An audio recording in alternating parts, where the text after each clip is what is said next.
Hello again and welcome. Michael Pizzolla here. I'd like to welcome you to this edition of the Value Capping Rant.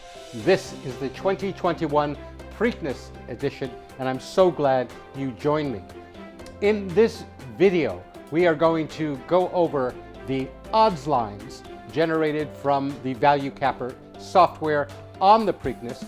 We're going to examine pace scenarios, both the historical pace scenarios from the past Preaknesses and the pace projection of this Saturday's race.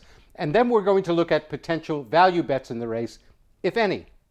And as a bonus, I'm going to review with you two undercard races from Saturday's races at Pimlico that I think might have a potential for some value.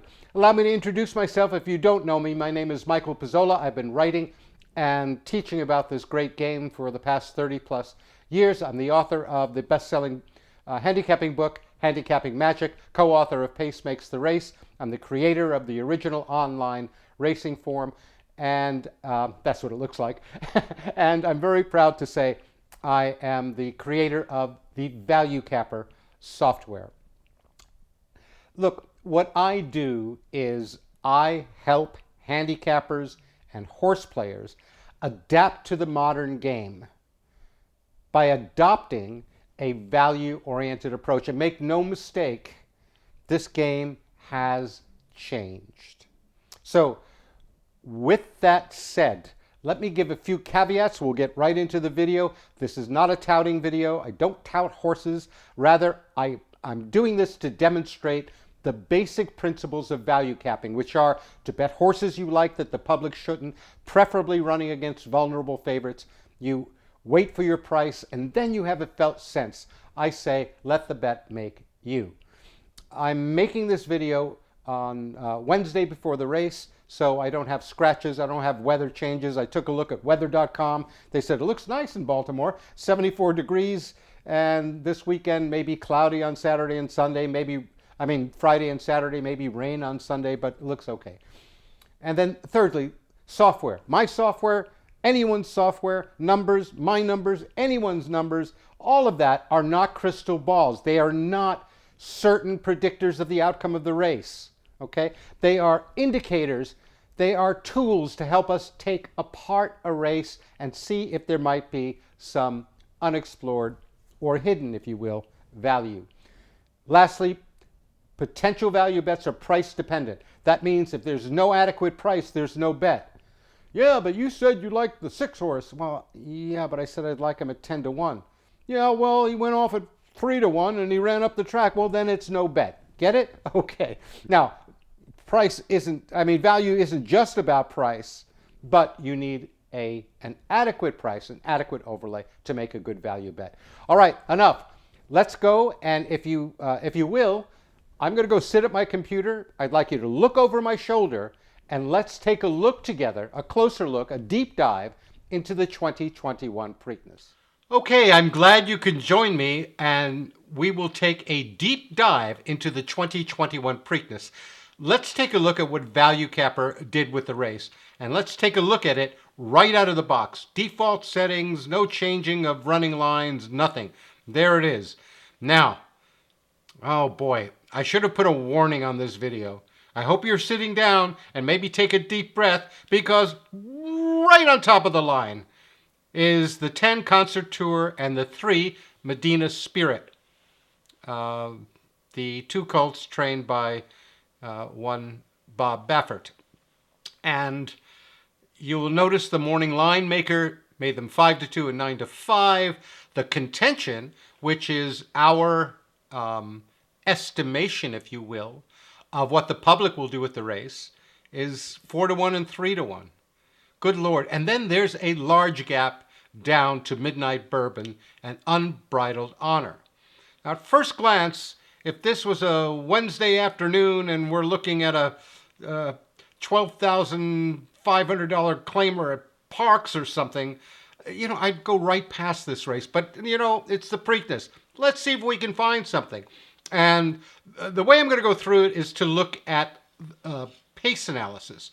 So before we get into the specifics of the pace matchups in this race, And by the way, the race comes up as an unpressured race. In other words, there may not be much pressure up front. I'd like to look historically at what has happened in the last 9 Preaknesses. So ValueCapper has this thing where it keeps the track profiles, which is how many beaten lengths the horses are at the first call, their position at the first call, similarly for the second call, and then a percentage of energy expended. And if you look on a fast track at Pimlico at 1 mile and 3/16, these are the Preaknesses that have been run since 2000. Well, the first one we have on record is the 2013. And you will notice that the beaten lengths at the second call are 0, 2.1, 3.11, and 0. The colts were all 3, 3.5, 2, and 0 lengths at the first call. What's interesting is the energy is 51 and change, mid 51. So forwardly placed, but can carry their energy to the wire. But that sounds like, oh, a champion. Okay, so as these are. Now, if the track comes up sloppy, there have been 4 races since 2013, 2012 that have been run on a sloppy track at Old Hilltop. And interesting, if you look at the beaten lengths on every race except 2016, they are 0 at the first call, 0 at the second call. In other words, basically wire to wire. All right? Their positions are 1, of course, at each of those calls. So to summarize, and let's take a look. On a fast track, here are the percentage early energy.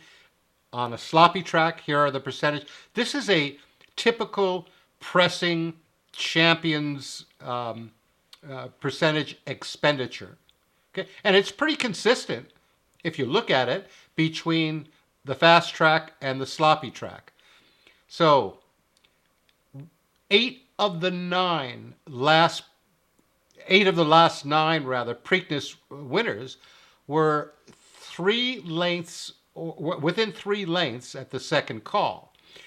6 of the 9 Preakness winners, whether on a fast or a sloppy track, were on the lead or within 1 length at the second call. So let's go now. Now that we know historically the kind of track profile that the Preakness 1 mile and 3/16 favors, if you will, as reflected by the last several winners, what's the projected pace in the 2021 Preakness? Well, let's look. This is the acupressure screen. This looks at every line in every horse's past performances. It picks selected fractions from certain running lines, and then it adjusts it. It measures the pressure between fractions and so forth. It's actually, I'm very proud of this, I've got to tell you. I like it. Okay, so again, big surprise at the first and second calls. Well, the first call and the second call, Concert Tour projects to have the lead. Behind it is the Kentucky Derby winner, for now, Medina Spirit. Beaten. Now, those are big numbers there, 11 lengths and 6 lengths. Do I think Concert Tour will open 11 lengths in the first call? No. That's just, it's a measure of, means big. Okay. So, this is why the software made this an unpressured race.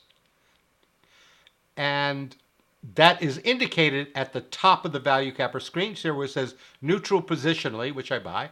But when you mix in the velocity and position, it's unpressured. Now, both the historical Preakness results and the pace projection of the 2021 Preakness, guess what? Favor an early running colt. Okay?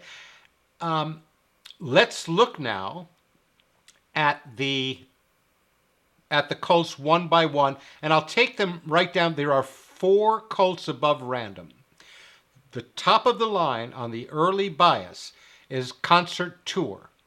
A Concert Tour kind of runs early. The target that I set for the race, in other words, a number that these colts should run, is in my numbers, master pace numbers, 163. Concert Tour can do it easily. You'll notice its positions at the first and second call. It's second back and it's fourth back. Both of those wins wire to wire. It pressed a little bit in the San Vicente, which is his second lifetime start. So there's not much bad to say about it, except that if you look at his percentage early, which you can't see on this screen, it's a little earlier than the track profile. However, the numbers, as reflected by the gap between these two colts, Concert Tour and Medina Spirit, and the rest of the field, means that, hey, here's another one. I should sit down. They're faster horses. So these other colts may be expending their energy correctly, but they may be expending it at the very back of the field. You understand? Medina Spirit. Well, what do you say? So to meet that 163, yeah, there's no problem. The Sham, interesting. It came in second in the Sham. That's a very big number. I did some work. I took the Sham line out. It still came up. So I just kind of left it in. You'll notice on the running style, obviously it went wire to wire at the Derby. Hard fought, I have to tell you, all the way around. Again, I don't know if that will cause a certain decline. And when it won the RB Lewis at Santa Anita, again, wire to wire. Its maiden win, wire to wire. Not sure. I mean, I have to say that was pretty good instructions that that the trainer gave to Velasquez to let it go for the lead, because no one likes, he doesn't like anyone to get past him. Medina Spirit doesn't. So, okay, but if we think about that profile, look at how many lengths back when he was beaten. Third by 2, third by 3. That's been done at the Preakness. Of course, wire to wire has been done. You'll notice it had a big improvement. See those numbers, 84, 83, 86, and then that top one is 101. So those are advanced speed figures that are in the Post Time Daily. That's a big jump up in that last race. And if you watch my video on 3 lessons we can learn from the Kentucky Derby, well, these are lightly raced, for the most part, 3-year-old colts for all part, and they are capable of sudden improvement. And my sources tell me that Medina's Spirit's dermatitis had cleared up before the Derby, and he was feeling much better. Sorry, I'll stop now. Let's go on to Midnight Bourbon, the third on the line. Midnight Bourbon is what I like to call a need-to-lead horse, in that the wins that I see are all wire-to-wire on the lead or within half a length at every call when it won. When he didn't get the lead, he didn't do so well. Also, his overall numbers are not as strong. The fourth on the line is Unbridled Honor. Again, another colt with lower numbers, but look at its positions at the first and second call. Not a great match for how the track will prefer or has preferred the horses, or the colts, to run. Now, could it happen that a speed duel could emerge? Sure. If you remember, I thought the Derby would come up highly pressured, and it didn't. Well, there was a little pressure up front, but not, Rock Your World never got involved and so forth, and Medina Spirit was there and, went wire to wire. So could there be pressure? Yes. But sitting here now, on the Wednesday before the race, looking at the numbers and the projections, my projection is it's going to be unpressured, and Unbridled Honor doesn't really fit. So, now, not only does it really fit, but if you look, the ValueCapper line, I make Concert Tour 3-1, Medina Spirit 7-1. 7-2. Now, the morning line maker has those 1-2. If we go down to the third on the line, we have to jump over an enormous gap from 7-2. The line makes Midnight Bourbon 8-1. Boy, oh boy. And Unbridled Honor 9-1. Listen, value capping is not about going down the morning line looking for a big price and then looking to see if you find something you quote unquote like about the horse. No. You find something you like about the horse first. So what if the race goes late? Well, I biased the race late. You push a button, you say, bias it late, and here's how it comes out. Guess what? Medina Spirit, Midnight Bourbon, Concert Tour, the 3 morning line favorites are still there. Now, it does bring up one of the colts that are here out of the Kentucky Derby, Keep Me in Mind. And when we look at this colt, again, the numbers are not so great, especially when you look at the way he's been running in 2021, this year, 158.3, 158, as compared with how he ran in his 2-year-old season, the 2020, 163, 163, 164. Not thrilled with that. Not thrilled with his positions at the first and second call. And plus, I had to bias it late, even though I don't think the race is going to go late, just to see, and even so, he's at the bottom of the line.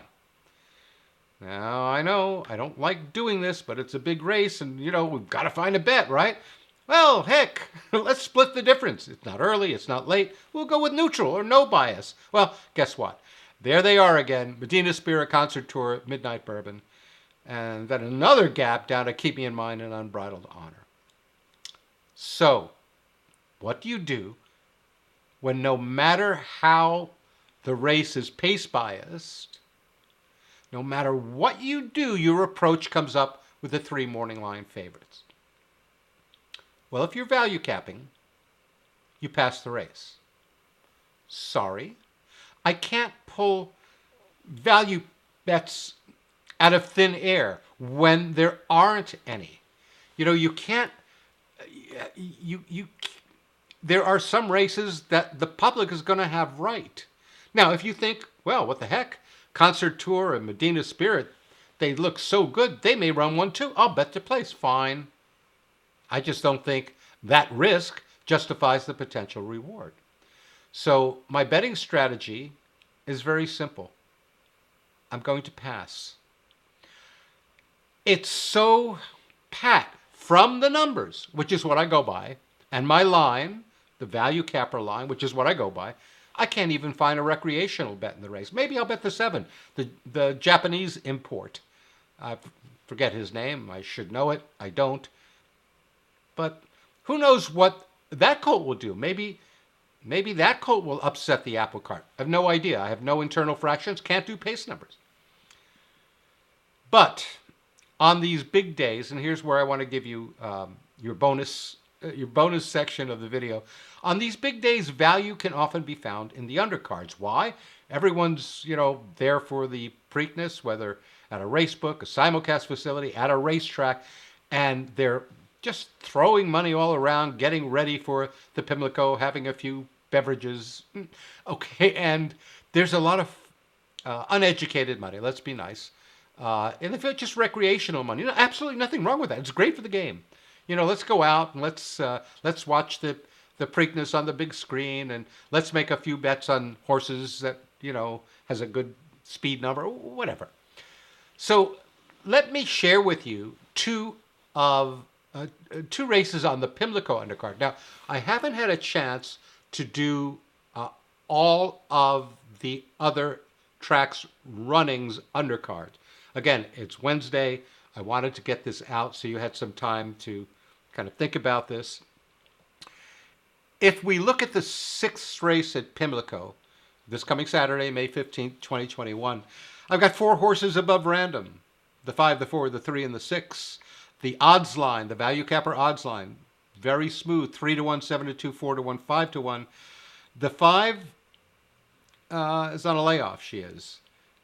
Second, not, I don't eliminate it just because of that, but, you know, she's the 6 to 5 morning line favorite. We come down to the second on the line, Tuned. 7 to 2, horse I like, second on the line. 9 to 1 contention that the public shouldn't, and that's kind of confirmed or bolstered by the morning line. Running against a vulnerable favorite, maybe. Maybe Mean Mary won't be ready after the layoff. Let's take a look. How bad can this mare look? Well, not too bad. The target is the favorite, Mean Mary, who ran a 157.3 last time. Now, this mare has not hit that number exactly. Now, she's come up to 156, so she's 1.7 points short, which translates to 1.7 lengths, which translates to faster than you can blink your eye. Okay, so your opposition, the public that's betting, there is some pocket of them that gets hypersensitive, hypercritical about these numbers. 157.3 is what it says. If it's 157.0, it's no good. Look, these are racehorses. These numbers, again, as I said before, are not crystal balls. They're not etched in, in stone. So, as far as form, well, she had a, very good late move last time. The late fractions are very good. I don't see anything wrong with this. I mean, she's run well in grade 3 races, the very one at Gulfstream and another one at Gulfstream. And I just think, is this the best filly or mare in the race? No, because I've got Mean Mary on top, right? But if the 4 is overlooked, in other words, if they overbet Mean Mary, maybe they'll go for Feel Glorious as well, another filly or mare with a good late kick, and she's also on a layoff. If they overlook Tuned, I'll take 7 to 1. Why 7 to 1? My ValueCapper price over there on the right is 9 to 2. Shouldn't you take 9 to 2? No, I want a little more. So I want 100% overlay. My odds line says 7 to 2. I want 7 to 1. So that's the first of the undercard races. I've got an interesting one. A little bit of an aggressive call. I'll admit that right up front. It's the 11th race, the Maryland Sprint, at 6 furlongs. The 11th race at Pimlico, May 15th, 2021. There are 6 horses above random. There's a gap after the top horse, Yodel E.A. Who. The poor track announcer to try to get that right. Now, 2 things to notice. The morning line favorite in the race is 4th down on the line, and he's got the quote-unquote wrong running style. In other words, the running style of this race should be highly pressured, and the 5 is an earlier running horse. So, let's take a look at what acupressure says. You see all those horses in the first and second columns, first call and second call, and they're kind of bunched? That projects to pressure. That's why it says highly pressured. Now, 2 things to note. Strike Power, the favorite in the race, is noted as a need to lead horse. Just like Midnight Bourbon in the Preakness, the winds come on the lead. And if he doesn't get the lead, he's going to be in trouble. So if you look, he may have the lead in the first call, but he may be bested at the second call. So don't like that. Plus, he's 4th on my line. Remember, one of the principles of value capping is vulnerable favorites, and this may be one. The top horse on the line is Yodel EA Who, and that horse is poor under pressure. And there's projections. The projection suggests that there will be pressure. So now I've got my top horse who may be compromised by the pressure. I've got the morning line favorite who needs the lead and may not get it. Let's look at this top horse, Yodel EA Who. That's the last time I'm going to say this. The 2 horse. And we see, look at those first and second call positions. This is an early runner. I noticed that it had one close, and it was in its last race against a very fast pace. So that's unusual. I don't know if that came because of instructions to take the horse back, if it broke slowly, although I don't see any indication in the comments and so forth. So,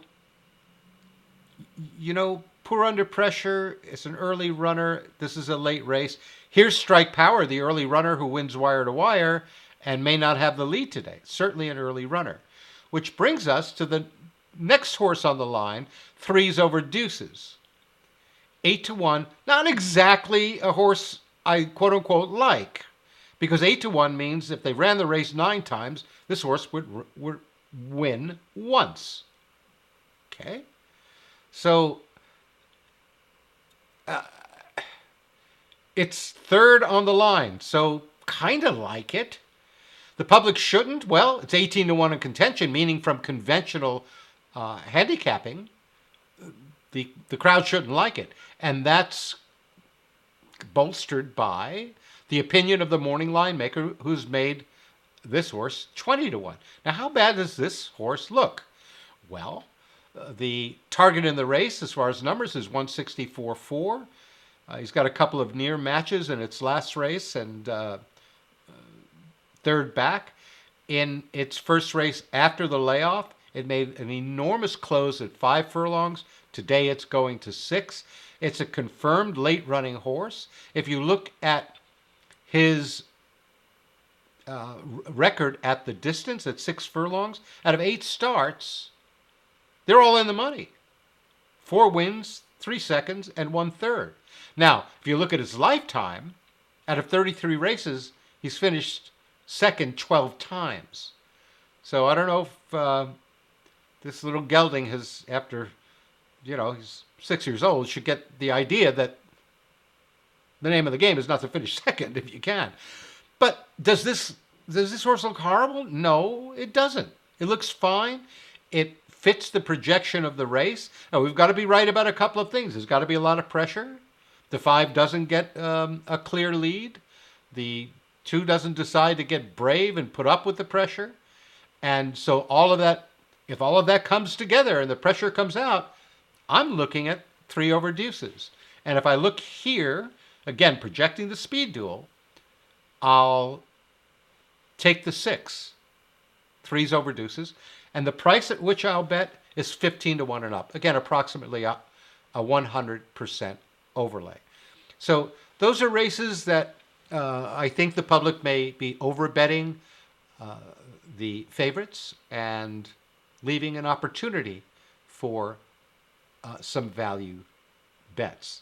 I hope you enjoyed not only the Preakness analysis, but these undercard potential overlays. So that's it for this year's Preakness Rant. I hope you enjoyed it. I thank you so much for spending this time with me. If you take nothing else out of this video, sorry, I couldn't find value to my way of looking in the Preakness Stakes, but let me tell you something that is value, can be of value to you, this framework. Betting horses you like that the public shouldn't, preferably against vulnerable favorites. You wait for your price, you let the bet make you. By the way, I am told that I should be saying the following. I've never done this. I've been on YouTube since, 2008, 2009. If you like this video, please give it a thumbs up.